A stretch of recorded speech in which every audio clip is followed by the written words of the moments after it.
Good afternoon, my name is Ola Atamanova and I want to thank everybody who joins us in Ukraine Media Center Ukraine Forum. It's year 10 of the war and today is day 436 of the full-scale invasion of our homeland by Russian occupiers. And now we will be talking about the operation of our banking system. Joining us in line is Elena Korobkova, chair of the board of the Independent Association of the Banks of Ukraine. Good afternoon, Miss Elena. Good afternoon. Miss Elena, I would like to start our conversation with the question that is of concern to all of the Ukrainians, the rate of national currency. What is the short-term forecast and maybe what is your forecast until the end of the year? Thank you. On one hand, it's a difficult, on the other hand, quite a simple question. We've seen that as the hryvnia rate strengthens, the trend is preserved during the sowing campaign, and I want to remind you that the sowing campaign became the fundamental reason that strengthened the hryvnia rate. The agrarians sell the foreign currency before the sowing campaign, regardless of the fact whether it's beneficial or non-beneficial in terms of rate for them.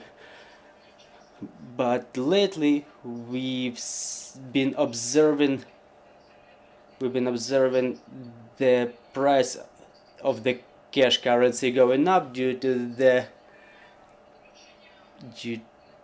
slowing down of the sowing campaign, however not to a significant extent. And then the fuel system will be back to the pre-war taxation regime, so the fuel will be sold at higher prices. That will activate the demand for foreign currency in summer, but we should not expect the rate to change drastically shortly, because the National Bank will adhere to the fixed exchange regime of the foreign currencies. So within the next 2 months the range will be from 38 to 40 hryvnias per $1.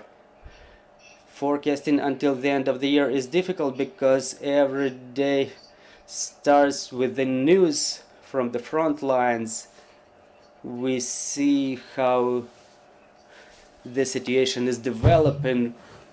We trust in a victory, we hold the financial front, and we do everything possible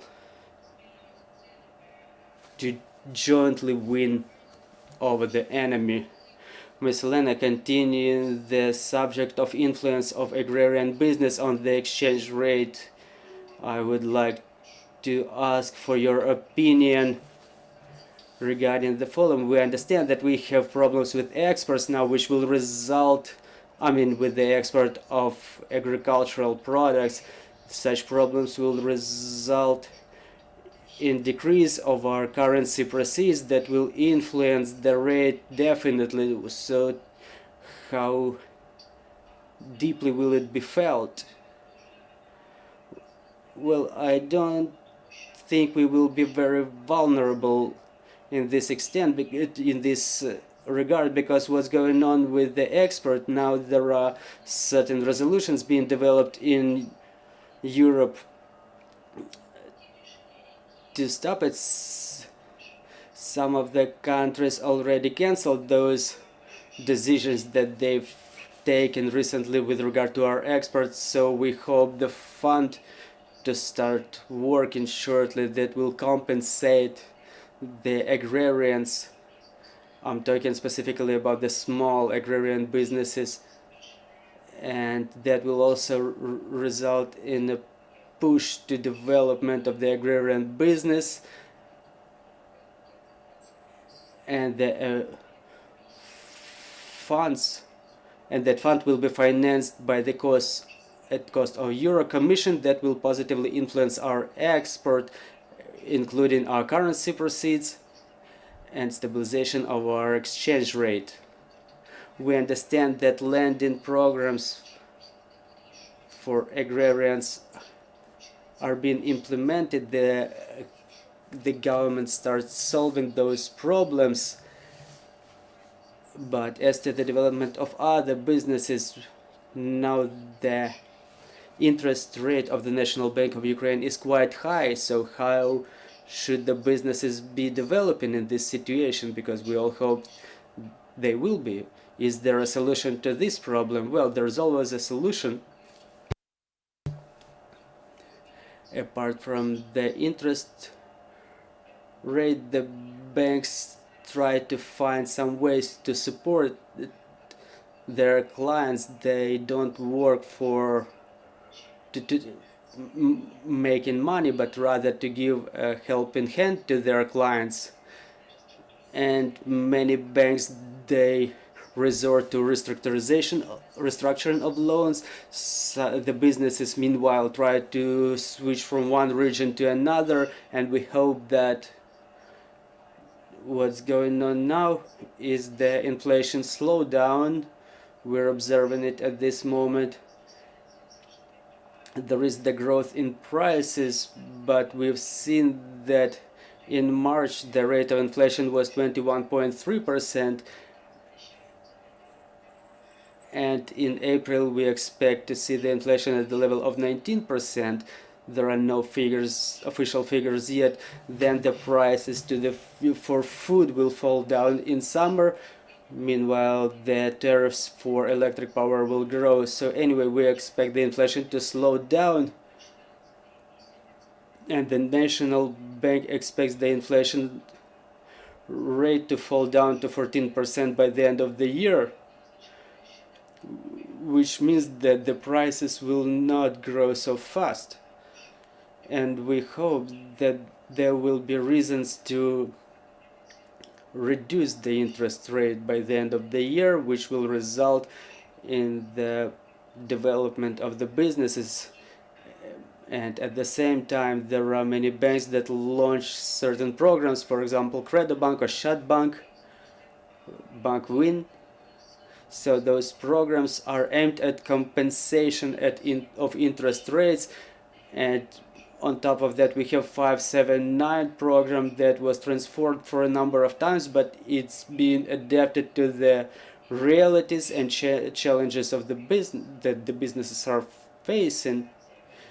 And in cooperation with the business associations, we hope that the new changes will help support the most businesses possible to keep operating, to create new jobs and keep developing regardless of the incessant everyday attacks. One of the most important areas of our work is our cooperation with the IMF.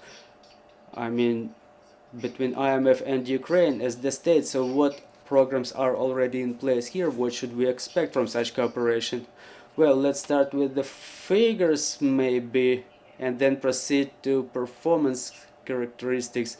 So why cooperation with IMF is critically necessary? Because usually when a country starts working with IMF, it's a signal for other donors, other international organizations or institutions are safe working with that state, even regardless of the war. In 2023, Ukraine got 10 billion from IMF. So now we are at about zero account, because those 24 billion that we received earlier, they were all channeled for a payment of previous debts that we received from IMF. Now there is an agreement on a 4-year program between Ukraine and IMF in total amount of $15.6 billion, and now Ukraine has got the first tranche an amount of $2.7 billion, which were coming to the account with the National Bank on the 3rd of April, and we are eligible for 3 tranches in total amount of $5.4 billion, and part of those monies will go for repayment of the previous debts in amount of $2.6 billion. we have already repaid $0.9 billion out of that amount, so we have almost, well, a little bit more than $1 billion that we have to repay by the end of the year. This is the key program of economic development and reforms in Ukraine, and the importance of such problems cannot be overvalued, specifically during the war. The governments of the countries that support Ukraine, they rely on the expert opinion of IMF, and when they approve their resolution on the financial support of Ukraine, so do the others. So Ukraine needs this program to repay the debt that we had before the fund, which is the main burden on the budget of our country in terms of external debt. Unfortunately, due to the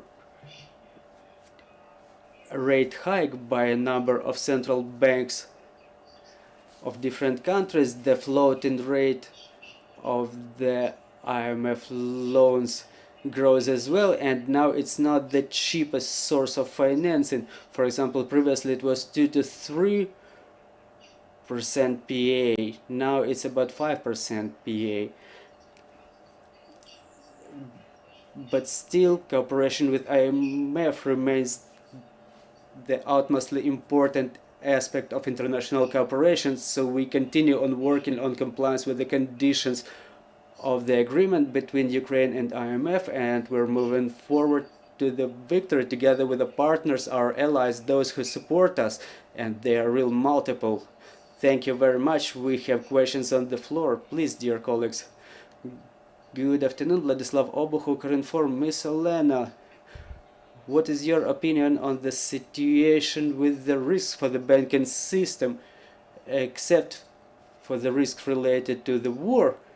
I mean specifically now the number of NPLs is growing in the banking system.